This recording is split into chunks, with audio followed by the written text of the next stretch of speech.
to the Kingdomhood Conversation on live on YouTube and also, on YouTube. So make sure you click like, so that way I can keep giving you content, keep giving you updates.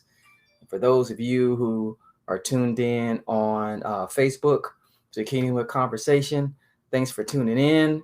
First of all, I want to say I'm wishing all the men out there happy Father's Day. Um, This is a time that you are recognized for your greatness. This is a time that you are recognized for your sacrifice. This is your time for being a leader and being that person that your kids can look at and admire, and being a person that whether you're married, got a girlfriend, or maybe you have a baby mama, whatever the situation is, they look at you as a man and you are respected because your hard work and all the sacrifice you makes to be a good father. Salute you, kings that are doing the damn thing with your kids. Happy Father's Day to you.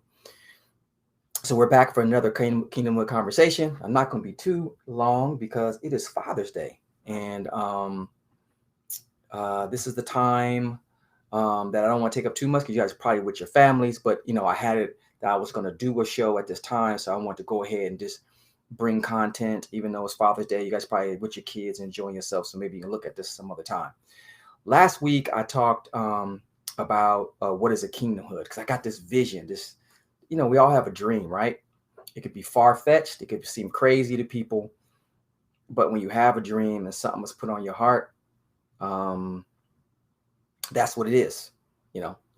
It's something that's on your heart and something you have to go with and pursue. And mine has been for the last year or so, especially during the pandemic, just really just in my mind thinking about what I wanted, how do I want to get involved in building something in the community and helping improve the conditions of African American people, and just seeing on the backdrop of George Floyd and Breonna Taylor and Ahmaud Arbery and all others that have been murdered. It's like, when does it stop?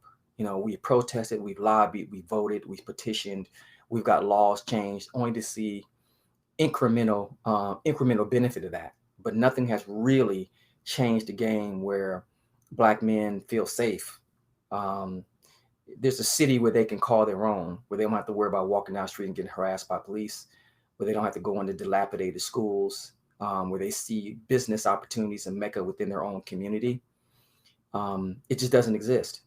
But my vision was to actually build one like we had in Black Wall Street, like we had in Florida, in Rosewood, like we had Sweet Albany, like we had Brownsville in Georgia, like we had in North Carolina.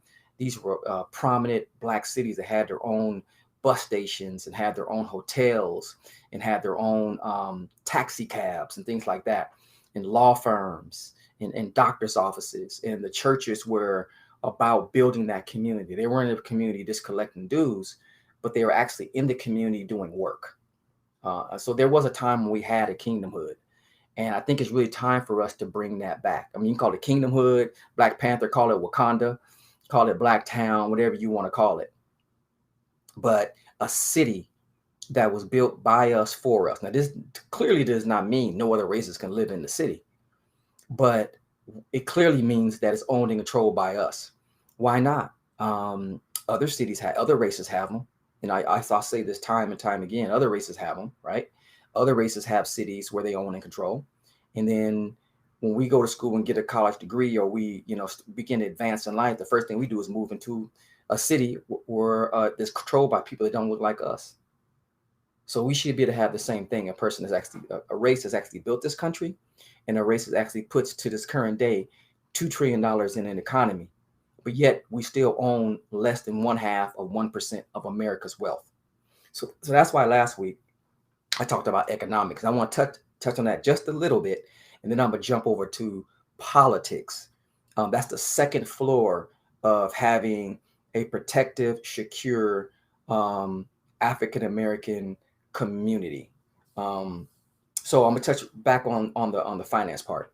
So I talked a little bit about, for those you didn't watch last week, I talked a little bit about the first floor of building a community is you got to have money, and this is the primary asset, commodity, whatever you want to call it, that black communities don't have. That's why they're called hoods, because there's no resources. If you look back in history, you got the Black Wall Street, all the attention's been paid to that now. That was a city of opportunity. They had resources. So the black people in that community were able to be employed. That's why there was less crime, less violence, and all that type of stuff, because you got people who have jobs. If you put men to work, if they can wake up every morning and see opportunity within their defined city, they'll be less apt to sell drugs. They'll be less apt to get in gangs because there's opportunity within that city. When they go to the grocery store, that's owned by a black man. They go to the auto parts store, it's owned by a black man. They go to the grocery store, it's owned by somebody that looked like them. If there's a hotel in their particular city, it's ran by, it's owned by a successful African-American male that can offer them jobs. When there's revitalization in their communities and there's investment coming in, it doesn't have to be all black dollars, but that investment, say for example, I was just talking to my son today who lives in Dallas, and he was talking about, and that's happened here. If you notice downtown LA, where it's all foreign investment, that's all Chinese money. And the American people, and this is white or black or any race, a lot of us are locked out of that. So if you have your own community where you own and control everything, of course foreign people can come and invest in that community, but they can't gentrify because we have an anti-gentrification rule. And any money that they invest is going to have to be put into the black bank that I talked about last week, that within the black community, there are black banks where all the businesses and all the local residents put their money into this bank, right?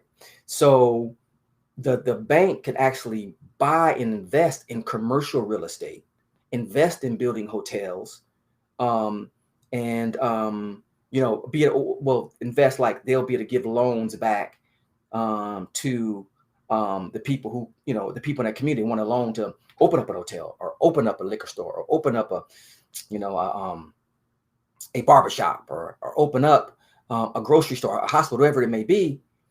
The bank in that community, since you have our own black bank in that community, you can step out your house and go a mile down the road, 2 miles down the road, and walk into a bank where somebody looks like you, and they can give you a loan. Now, again, there's qualifications to it. You got to qualify for the money, but you have a black bank in your community. We have no banks in our communities.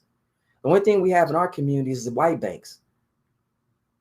So, I mean, it was really not, and usually those are dry, but it's a white bank. And this is why all this gentrification is happening, because you got all these foreign people. You have, sometimes it's just actually just white real estate developers that come into black community, and then buy up everything. And then what happens? The black people get moved out. It is the modern day black removal. It's called black removal. So the old black removal was, if you want to know where black cities were, this is what you do. Any of these major highways that you see, in all these major towns across America, those used to be black cities. All these national parks that you see, a lot of those used to be black communities. Some of them may have been, Indian communities as well.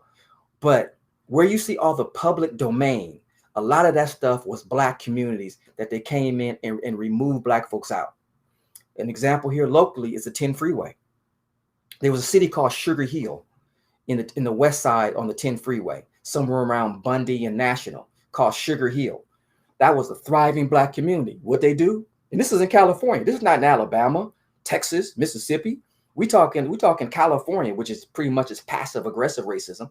They ran a highway, the 10 freeway, right through a black neighborhood. Here's why I say that. You cannot find me one highway in America that was ran through a white suburb. I guarantee you can't find one. You can't find a national park. You can't find a freeway that was ran through a white neighborhood, because they don't do that. They don't push white people out there. They don't push white people. There's no such thing as a white removal act where they push white people out their neighborhoods. Okay, so that only happens to black folks, and that's what happened to a lot of our towns too. They either were bombed, or they ran highways, or they snatched the land and did national park and claimed eminent domain. Okay, so that's what happened in a lot of our black cities. But up to this point, That's why there's a lack of. But now, I think with the opportunity of building a new city, I think that would be a little bit hard for them to do. It just actually just they can't bomb it and they can't blow it up like they did in Philadelphia, like they did in Tulsa, like they did in Sweet Albany, that was in Georgia. They removed these cities like they did in North Carolina, like they did in Illinois, because of social media. There's a spotlight on this stuff now, so it'll be a little bit harder for them to do. But the underhand passive aggressive program, the underhand program is they do the new thing is gentrification. That's the new black removal. Like they're doing in Inglewood, they're running a train down Crenshaw Boulevard, right down that city, where they know the predominantly blacks are. You think they're building a train because they love Negroes? Absolutely not. Matter of fact, on Crenshaw used to have a moratorium where the building can only be so high. That's why, if you know Crenshaw, if you can go from where I grew up on 119th and Crenshaw, you can go all the way down to Crenshaw and 23rd, and you won't see any high rises, not one, because they had a moratorium against that. That moratorium has now been removed. So now, in 10 years, Crenshaw is going to look like the Mid-Wilshire district. I guarantee you. Now, if any of you guys had been in LA in the 90s, you'll know that down on 60th and Crenshaw, I think it's right around 50th and Crenshaw, you saw that there's that wall with that painting all on the wall there. Well, that used to be a part in the 90s when I was coming up. 80s, 90s, that's the place where the gangs used to hang out. Everybody used to sit there and talk and laugh with their low riders and all that stuff. And now you've seen the change. That's not happening anymore because that's all been getting gentrified. So that's the new removal program. So we pretty don't have any place to call our own. So that's why it's so important to get back to building a black city. And the only way that can happen is you got to have money. I mean, we can argue about politics, which I'm going to touch on here in a minute. And we can argue on rights and equal rights and all that type of stuff. None of that is going to help. King said it best. King has two famous quotes about civil rights. Okay. He said, what did I integrate my people into? In other words, he was fighting for integration, but he integrated his people into a race, into a society that did not want them, and also did not give them any resources to survive. Yeah, there's been integration, but you're not integrating into it equally. You're integrating into a system or a community where it's owned and controlled by all the white people. You have no resources or no chance to own anything. Then one of King's famous quotes is, I believe I led my people into a burning building. So he was saying, I fought all this time, since 1955, since he started, to 1968, since he was killed. But 1967, because this is when he changed. He started Operation Breadbasket in 1967. Operation Breadbasket was supposed to be a protest where he's going to go down to Washington, and they were going to camp out in front of Washington until they came out with an economic stimulus plan to help people of color. But it was white people as well down there. So Operation Bread, and ultimately that's what got him killed. But he had realized that he fought for all these, the Voting Rights Acts and the Civil Rights Act and all this stuff and all this to tear down Jim Crow. But black people were still poor and suffering. So he's like, I did all this and we still poor. What's the point of all of it? So King recognized that didn't work. You got James Brown that talked about that. James Brown, a singer, that talked about that. That said, we need to get our own planes. We need to get our own businesses. We need to get our own communities. We need to get our own investments. Even James Brown said it. There are a lot of other black people who've come up, through the civil rights era. Marcus Garvey was saying, spoke to this, is that you got to have your own, you got to be able to own and control your own destiny, by having the dollars to finance your own stuff. You can't get anywhere if you have other people financing it. That's the whole point of money. You're begging your oppressor to give you, to finance you, or to change the system so you can fit in. That hasn't happened yet. And it probably never will. You've seen all the stuff we've been through, and very little has changed. So that's the point where I touched on finance last week. Having black banks, make sure we're investing The local residents are investing in their local communities and putting their money in a black bank, and that black bank be the financial resources for building of businesses in that particular community. Because where there's business and where there's opportunity, there's going to be less crime. There's going to be less violence. Any socialist, any psychologist or sociologist will tell you, whether it's white or black or no matter what the race is, where there's no resources, there's high crime and violence. And the black communities throughout this country have no resources. The white ones do, the Asians do, the East Indians do, the Arabs do. Okay, they're no better people than us. Here is the key. The problem with what I see with black people. Y'all correct me if you think I'm wrong. White people are they work harder than us? Asian people, Indian people, whatever race, are they smarter than us? Are they more creative than us? No. But you know where they are better than us? They out-organize us. I think it was Marcus Garvey that said, the way to defeat the black man is disorganization. They keep us disorganized. We're fighting over Democrat and Republican. You got black folks on the Republican side, black folks on the Democrat, fighting each other over something you don't own and control. We won't work together. We won't come together and build something because because I don't know, maybe some of them just have slave mentalities. They don't want to offend their white business partner, owner, boss, whatever you want to call it. But we are so disorganized, and we've been tossed in slavery to work against each other when all the other races are working together. I don't think other races are getting special treatment any more than we could get if we came together. I don't think they're born with more opportunity than us. I mean, of course, there's outliers because you have some people who are born into a rich family, but for the most part, I think because they're more organized than us. They pool their resources together and they build a community. You go to every major city and there's a Chinatown.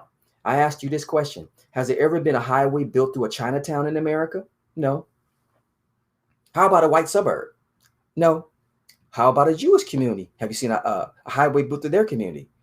Or they take their property and build a park or something? No, just us.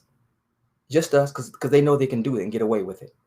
And part of it is because of fear. They're worried about really black people becoming in power and things like that. That could be part of it. But the other is because we are disorganized.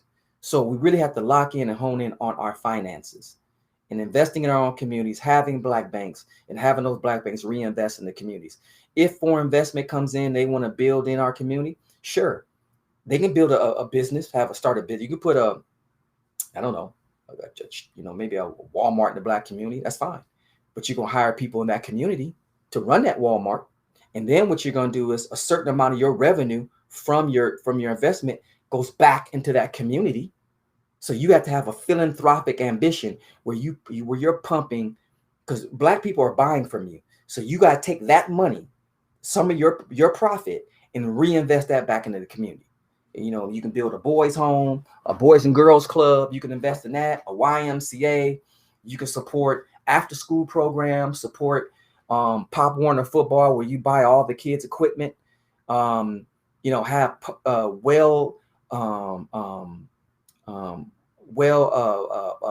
what's I'm looking for? Parks that are well equipped parks and things like that, like they do all the other communities. Yeah. So that's what we got to have. And we've done it before.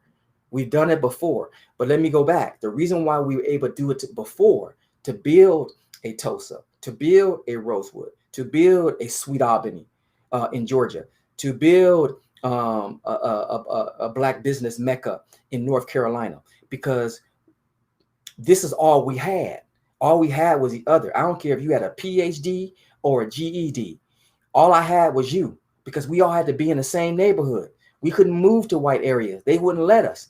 And at that time, you had to have a blacksmith. You had to have a black plumber. You had to have a black electrician. You had to have a black builder. You had to have a black attorney. You had to have a black doctor. uh, because you couldn't go to the white neighborhoods. So we were able to build all these communities because we had was each other. When integration happened, all that went away. I really believe this. They integrated us so they can watch us. Rosewood is and Tulsa are the biggest examples of that. When we were building our community, they got scared.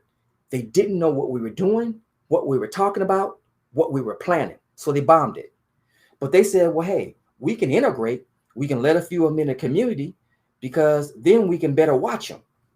We can let them in, invite them over Sunday dinner to see what they're thinking. Keep an eye on them. And that's why you got all these black Republicans. The black Republicans are going to report back to their owners. And some of the black Democrats do report back to the owner, tell them everything we're doing, or to make sure they subdue us long enough or keep us from really building what we need to be successful. Because you won't hear any of these black, the Al Sharptons, or any of these black so-called leaders talking about, forget this, we're just going to build our own community. When somebody gets shot, they're up there front and center, of course. But they're all being paid for. Al Sharpton gets money from some of these white-controlled organizations. So how are you going to be financed by the very people you're fighting against? Just food for thought. I'm just sharing you what I'm thinking. That how you go. The only way you can be truly free and really be, if you really want to fight injustice, first of all, you got to make sacrifices. You cannot take money from the very people that you're fighting. You have a lot of these black think tanks that get together and talk about black rights and they want to help black people, and then turn around, it's being financed by Wells Fargo. It's being financed by Walmart. The very people who are part of the oppressive system that's keeping you in the position you're in the first place. Yeah. So the problem is with that, in a nutshell, the reason why we are having a problem, we don't finance a damn thing. We vote. We live in communities and we shop. Put $2 trillion in an economy. Hell, we spent $12 billion on hair, $4 billion on Jordan, $3 billion on liquor. So we're going to spend money. But what do we own and control? 1/2 of 1% of America's wealth. The same it was when we were freed in 1865. That's a damn shame. You drive an economy by your buying, but you own less than 1/2 of 1% of America's wealth. And you wonder why we're getting treated the way we are. You wonder why they're still killing us in the street. You wonder why they don't, what the Republicans are doing is stopping black people from voting. Because they know we're not going to organize and mobilize. Until that's done, very little is going to change with this. That's just my thing. Y'all can give me your opinion and let me know what you think, but I don't see anything changing until we build our own community. So that was what I was talking about last week. So let's go over to politics. I am not here to talk about politics, about which party is better, Democrat or Republican. They both historically have done things that are bad, that are against, and that really set black folks back and harm black folks. And both parties throughout the history of this country have done some good things for black people. So, I pretty much wash my hands of either one. It's like, unless you're doing something for black folks, you have a black agenda with the Democrat, Republican, hey, I'm voting for you. But in the Kingdomhood, we got the banks, we got the economics. That's floor one. Floor two, politicians.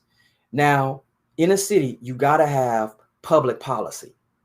Okay, because the reason why politicians are important is because, they're the ones who take care of the utilities. They're the ones that deal with homelessness. Those are the ones who deal with, your parks, fixing potholes, the overall look and feel of the city.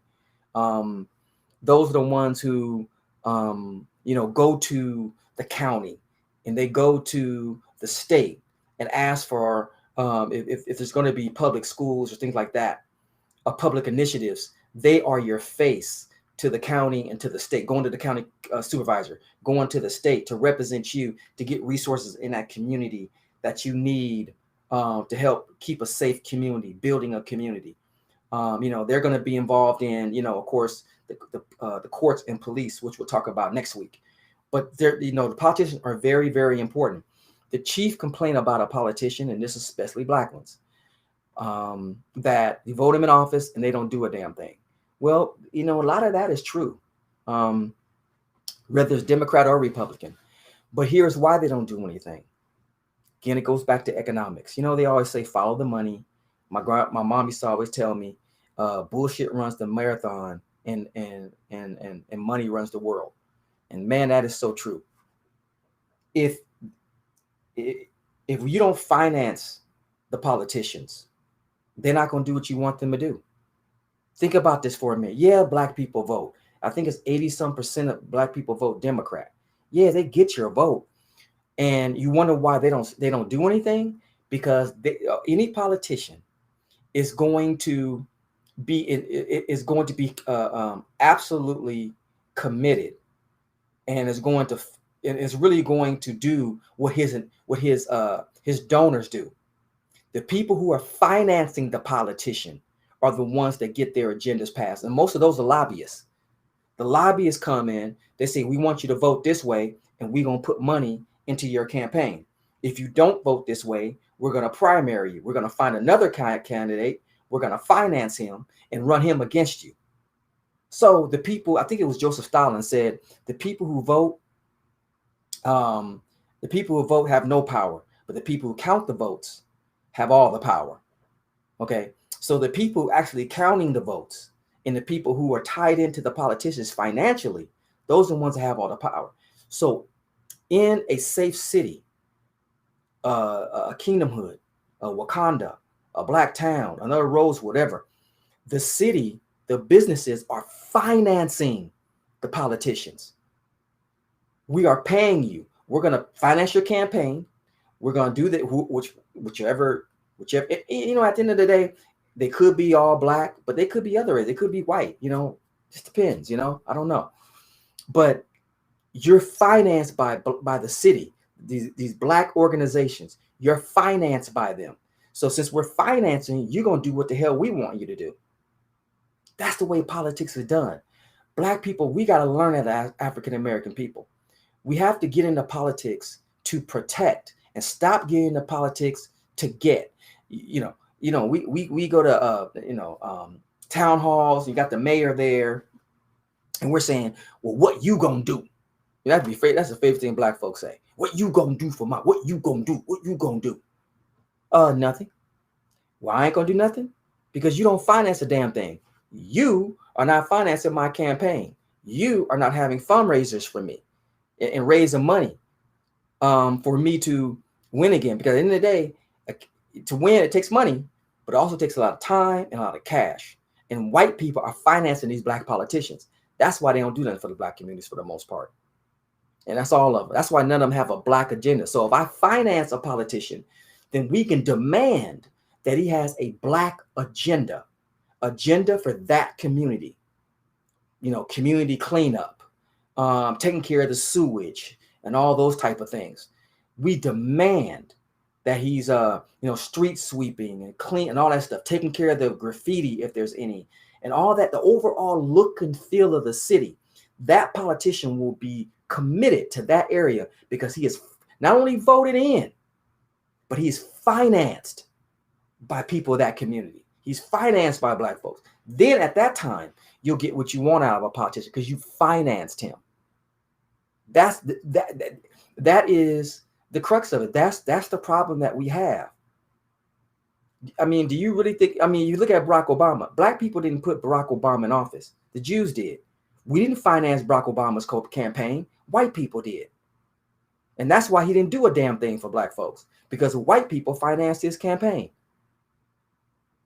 All these politicians you got around here in LA, the city councilman and the state legislator, white people are there's some black people who are giving them money, but for the most part, white people are financing these politicians.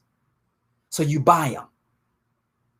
Buy the politicians, and you want to worry about them not doing anything that needs to be done for your community.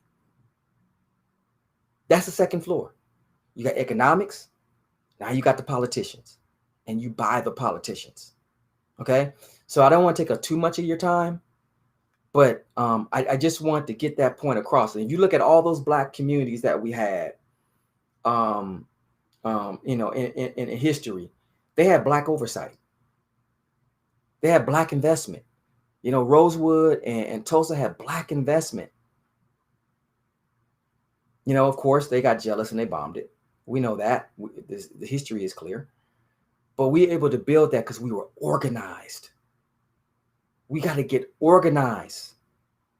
Okay, we've got to get organized and build something. Nothing is going to change until we build our own schools, our own communities. I mean, have our own buses, own tag, own cab companies, whatever it is that we need to have, grocery stores, hospitals, and we have them in our own defined community like every other race was. We're never going to get to a place where we feel safe and have a city to call our own until we build it. We've got to stop begging the very person who's a part of this oppressive system. And racism, we have to understand that race is exactly what it is. It's a race. It's a race. It's a race between two different cultures. And white people are running the race because they control the system. They control the system. So if you're talking about equal rights, you hear all these all these black leaders talking about, there's no such thing as equal. It will never be equal. We've been here 400 years and it hasn't been equal. And it's never going to be equal because you're asking white people to give up power. The racism is not a person. It's a system. And when that system is controlled by a particular race and that gives them power, they are not going to give up power. There's always this, they give you this window dressing. They give you this, they give you a distraction, right? They give you, it's like it's a minstrel show. They say, okay, we're going to go war on poverty. What do you mean war on poverty? What the hell does that mean? Has poverty stopped? Lyndon Baines Johnson in the 1960s said he did a war on poverty campaign. We still got poverty because that's a capitalist society. You're going to have rich, you're going to have poor. There's all, you're going to have middle class. You're going to have people that own property. You're going to have people that live in apartments. There's always an in and an out. There's a yin and a yang. There's a plus and a minus. They're never gonna get rid of poverty. That is just some. If you look at all the policies and research they've done over the last 100 years to stop poverty, and it's still here. We did all this research on police killings. They're still killing police. We did all research on the conditions of Black America. They came back. The main reason why Black America is in the position it is now is because of racism. Where has racism changed? Nope. It's evolved is what it has done. They just come up with better ways to do it. You can't be so overtly racism where you go hang a Black man from a tree, or you tell him I'm not going to hire you, or you tell him you can't move in this neighborhood. They have passive aggressive racism, like Wells Fargo Bank wouldn't loan money to Black people. They get an application with a name like Keisha on it, and the applications were denied. Or when they approve somebody, like they approved Malcolm or Andre, the interest rate was higher than it was of white people. Or what they do is they come up, and that's the same thing for the job sector. Or what they want to do is when they want to get rid of Black folks, they run a highway through your neighborhood, they gentrify the neighborhood, things like that. So racism, the system is still well intact as it was 100 years ago. The system has just evolved. What it does, it pivots. You'll come up with King came up with a lot of things that helped us move forward. Then the system just pivoted. That's all it did. So you're never gonna have a safe haven in that white supremacist system. You just got to build your own system. That's the only thing I can think of. I mean, we've done everything else. I've said this time and time again. We've had 75 riots since 1955. 75 riots based on some type of civil rights violation, some type of police killing, and they're still killing us. We fought King, Medgar Evers, the legend, Honorable Marcus Garvey, Malcolm X, Fannie Lou Hamer, Shirley Chisholm. I mean, the list goes, James Weldon Johnson, and the list goes on and on and on and on about all these people who fought against racism. Has racism left? Nope. Is there still a racist system here? Yep. And all of them are dead and gone, and the system is still here. because you are begging to get into a system that does not want you. When we going to stop doing that?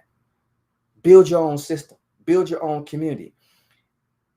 You know, we grew up in these dilapidated hoods, right?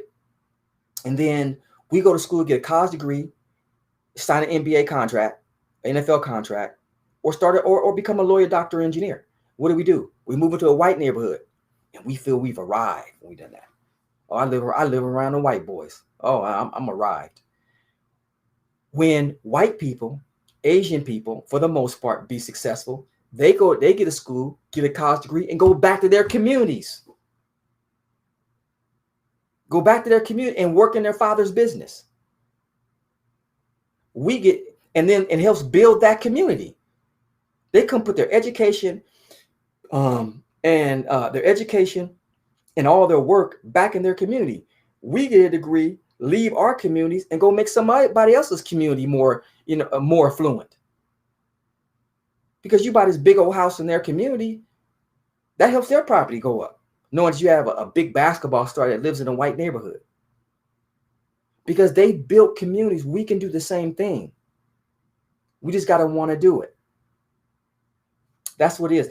So I'm going to end with that. Economics, politicians. You can beg, cry, vote, plead. How many times have we seen crying mothers on TV crying about their babies being killed? How many people has fought to talking about they're going to have equal rights? And we talked about police killings. We talked about politicians that don't do anything. What has changed? You ask yourself, just honestly, what really has changed? Absolutely zero. That's why I believe that building your own community is the only resort. There's about 12 cities for sale throughout this country that Black people can go buy and build their own community. We can build another Wall Street, if Black Wall Street you want to. We can do that. It's really simple. It's not nothing hard. We just don't want to do it because a lot of us just have a slave mentality for whatever reason that is. It's just sad, man. It's just sad. You hear very few people talking about what I'm talking about. Building your own schools, building your own communities, having your own hospitals, having your own grocery store that are owned by Black folks. Very few people will talk like this because they understand that since they're being financed by the white power structure, and the white power structure won't approve of Black people building their own community because that'll scare them. That's why you hear none of them talk about it. Oh no, they won't talk about this.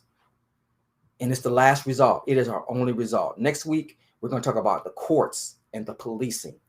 When you have a Black community where you have an economy, you build a thriving Black economy, and you have the politicians that you financed to support that community, then you own and control the courts and police. You got Black people walking into a court that's controlled by white people. Hell, I went to court and the only thing Black in there was me in the judge's robe. I ain't got a chance in hell. How about we have court systems that are owned and controlled by Black people and policing that are owned and controlled by Black people? Would that be a difference? That those police and those judges live in that same community? Oh, we're going to talk about that next week. One last thing.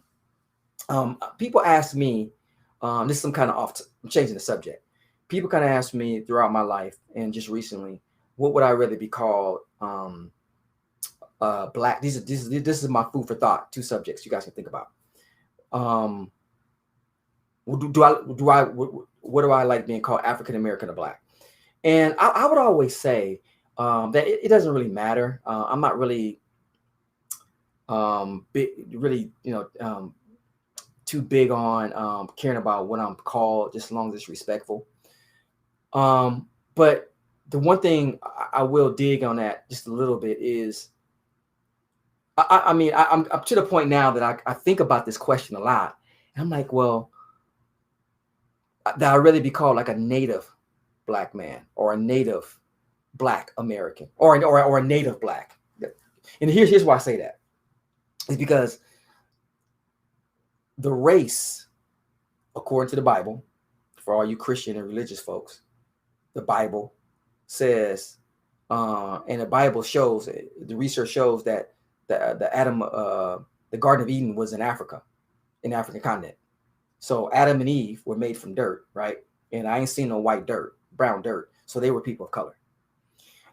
So all you people who don't believe in God, who are atheists, all the archaeological research and evidence that was found shows that the race began in Africa.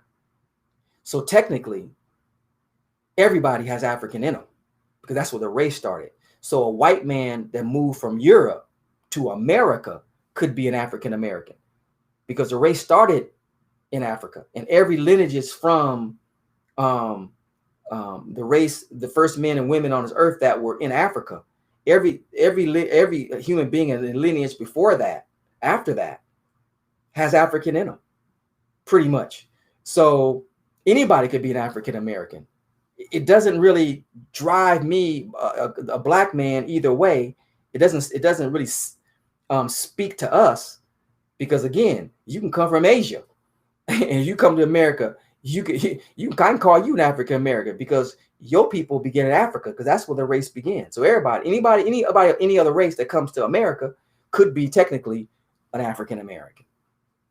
That's my feeling on that. So I'm a native black man in America.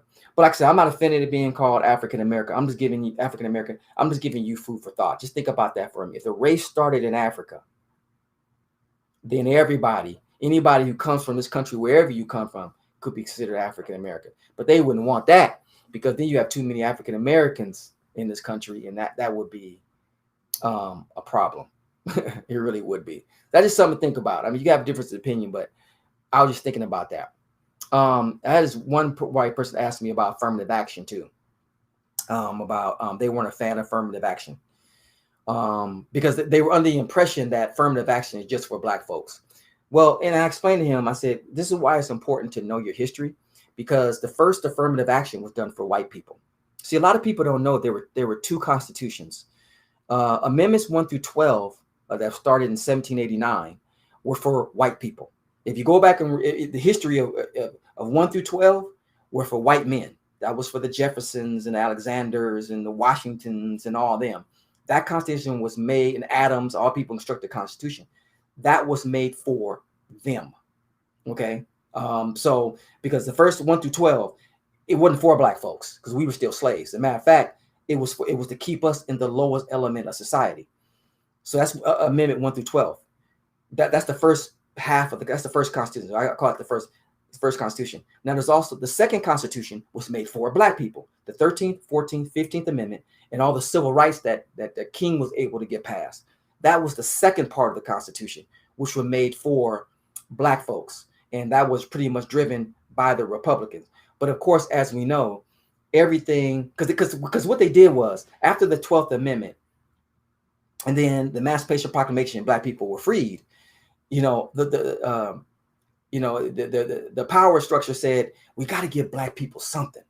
We got to do something for them. They're free. So they gave us 13th, 14th, 15th Amendment. Now, how did that help us?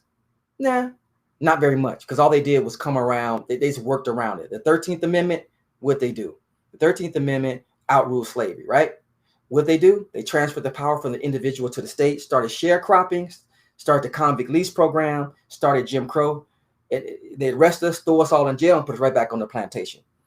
And the 14th Amendment, I believe, was giving us citizenship. Giving black folk, I believe it could be the other words, but it gave no, I'm sorry. Yeah. 13th Amendment was outlaw slavery, except if you committed by a crime, and you know how they worked around that. All right. Then the 14th Amendment was actually just giving us black folk citizenship. Okay, fine. They gave us citizenship, but what else they give us? You got 4 million black folks in this country. You give them some citizenship. You don't give them any food, resources, jobs, property, nothing. They let them fend for themselves. So what'd you free them into? Then you got the 15th Amendment that allowed us to vote.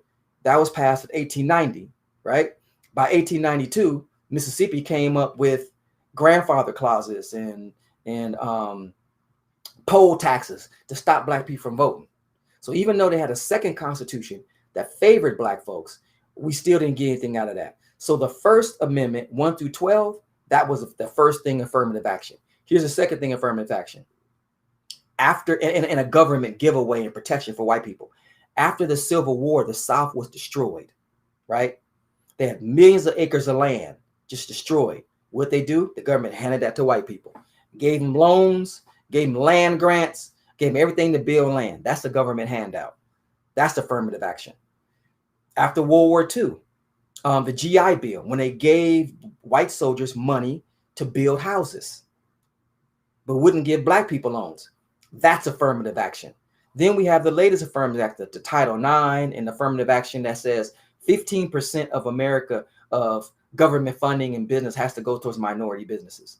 Guess who was the biggest beneficiary, or received the biggest, or the people who got the most out of affirmative action that was supposed to be from black people?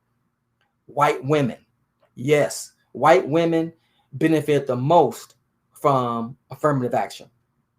So I was telling this white guy, I was like, look, man, if you want to know who benefit from affirmative action more than anybody else, you need to look in the mirror. It's been white people. It hasn't been black folks. So you saying you don't like something that your folks benefited the most. You say, well, I didn't benefit. I said, if you have ancestors, most likely they benefited from affirmative action.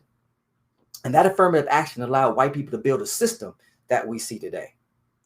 So I just had to share that with you. Yeah, so I just broke it down. So always remember, there's two constitutions. There was 1 through 12, and then you got 13, 14, 15. Here's another thing too, really quick. People, the thing they tell you about the Industrial Revolution, when we were, breaking free from Britain, they're trying to say that they wanted freedom. America wanted freedom. That wasn't what America went to war for. So we celebrating 4th of July and all that stuff. That's why I don't think black people should celebrate 4th of July. The reason why America went to war with Britain is because the queen, the kings over in Britain, the heads of Britain, whoever they were going to pass a law because Britain was outlawing slavery. Around that time, America was you had the 13 colonies that were under British rule. So British was going to pass a law to outlaw slavery. And Jefferson said, oh, hold up, wait a minute. Jefferson and all these other, and Thomas and all these other dudes said, oh, hold up. And Livingston said, oh, hold up. We still need our slaves. This is the late 1700s. And that's why America went to war with Britain, because Britain was going to get rid of slavery and make America get rid of slavery. So if it was up to Britain, slavery would have ended in around 1779, 1778, the 1770s. Slavery would have ended then. But no, America wanted to keep us enslaved, and it did end to just about 100 years later. Slavery as they know it. Again, it just pivoted. It was still slavery after 1865. It just changed. Okay. So these are some important things we have to know when you want to celebrate America's freedom from Britain, and you want to celebrate 4th of July and all that stuff. You got to know the irony in that you're fighting to get freedom from Britain, but yet you're enslaving black folks. That doesn't seem just a little off to you, but you want to celebrate that holiday? Okay. These are things that we have to keep in mind. These things that make you go, to make you think about it a little bit. But anyway, that's it. Next week, I'll be back to talk about courts and police. We covered economics, building our own economic infrastructure. We talked about about the politicians, how we buy the politicians, which makes them committed and endeared to investing everything they need, and all their policies are for that, building that community, and they're committed to it. Not all these empty promises and all these, and all that stuff that they do nowadays, that won't be happening anymore. So next week is going to be really good. We're going to talk about courts and police. No more police killings when I'm done with them. No more police killings. Happy Father's Day. God bless. For those of you who watched here on Facebook, and those of you who watched on YouTube, tune in next week. You guys put your thoughts in the comments. Let me know what you think.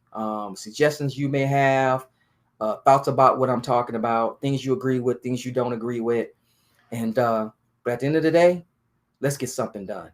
God bless you guys. Thanks for watching the Kingdomhood Conversation. See you guys next Sunday, 5 p.m. Take care.